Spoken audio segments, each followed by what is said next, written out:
Mula kay Pablo na lingkod ni Kristo Jesus, pinili at tinawag ako ng Diyos na maging apostol upang ipangaral ang kanyang magandang balita.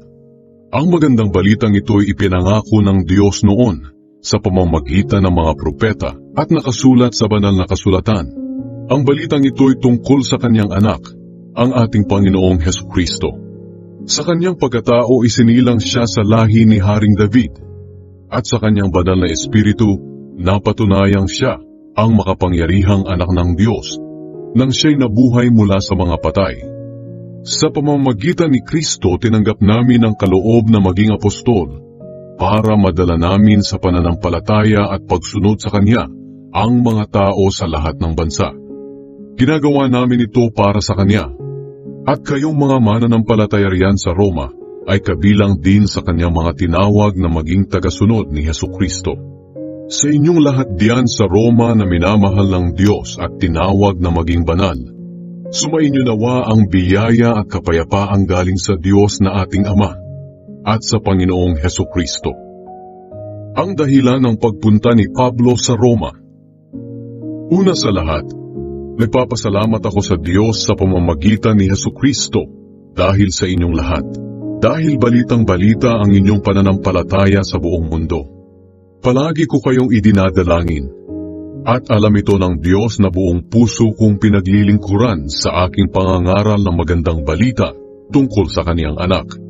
Lagi ko ring idinadalangin na loobin sana ng Diyos na makapunta ako riyan sa inyo. Nananabik akong makita kayo para maipamahagi sa inyo ang mga espiritual na kaloob na makakapagpatatag sa inyo. Sa ganoon magkakatulungan tayo sa pagpapalakas ng pananampalataya ng isa't isa.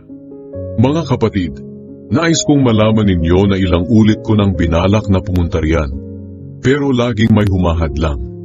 Nais kong pumunta riyan para mayroon din akong maakay sa pananampalataya kay Kristo, tulad ng ginawa ko sa mga hindi Hudyo sa mga napuntahan kong lugar. Sapagat may pananagutan ako na mangaral sa lahat ng tao, sa mga may pinag-aralan man o wala, sa marurunong o hangal. Iyan ang dahilan kung bakit nais ko ring maipangaral ang magandang balita riyan sa inyo sa Roma. Ang kapangyarihan ng magandang balita. Hindi ko ikinakahiya ang magandang balita tungkol kay Kristo, dahil ito ang kapangyarihan ng Diyos sa ikaliligtas ng lahat ng sumasampalataya. Una ang mga Hudyo at gayon din ang mga hindi Hudyo, sapagkat ipinapahayag sa magandang balita kung paano itinuturing ng Diyos na matuwid ang tao, at ito'y sa pamamagitan lang ng pananampalataya. Ayon nga sa kasulatan, sa pananampalataya mabubuhay ang matuwid. Ang galit ng Diyos sa lahat ng kasamaan. Ipinapahayag ng Diyos mula sa langit ang kanyang puot sa lahat ng kasamaan at kalapastangan ng ginagawa ng mga tao, na siyang pumipigil sa kanila para malaman ang katotohanan tungkol sa Diyos. Sapagkat ang katotohanan tungkol sa Diyos ay malinaw sa kanila dahil inihayag ito sa kanila ng Diyos. Totoong hindi nakikita ang Diyos, pero mula pa nang likhain niya ang mundo, ang kanyang walang hanggang kapangyarihan at pagka-Diyos ay naipahayag sa mga bagay na ginawa niya. Kaya wala silang maidadahilan. At kahit alam nilang may Diyos, hindi nila siya pinarangalan o pinasalamatan man lang.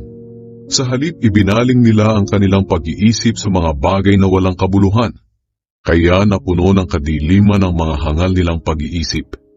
Nagmamarunong sila, pero lumilitaw na sila'y mga mangmang, sapagkat ipinagpalit nila ang dakila at walang kamatayang Diyos sa mga Diyos-Diyosang anyong tao na may kamatayan.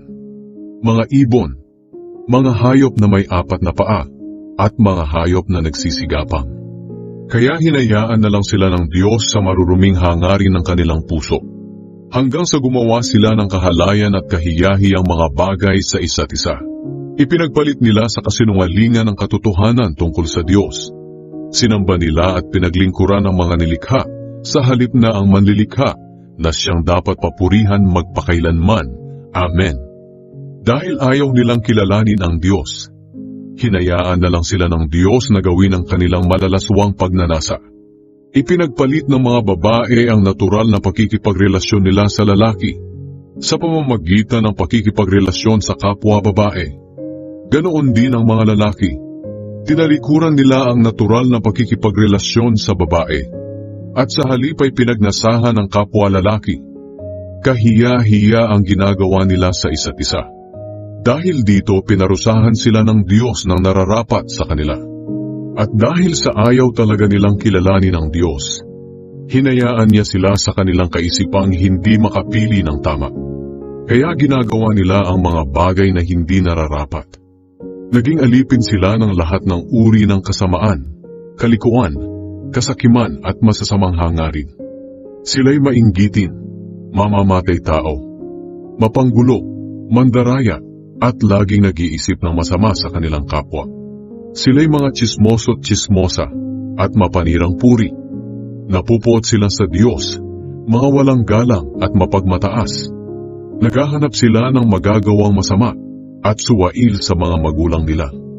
Sila'y mga hangal, mga traidor at walang awa. Alam nila ang utos ng Diyos na dapat parusahan ng kamatayan ng mga taong gumagawa ng mga kasalanang ito. Pero patuloy pa rin silang gumagawa nito. At natutuwa pa sila na ginagawa rin ito ng iba.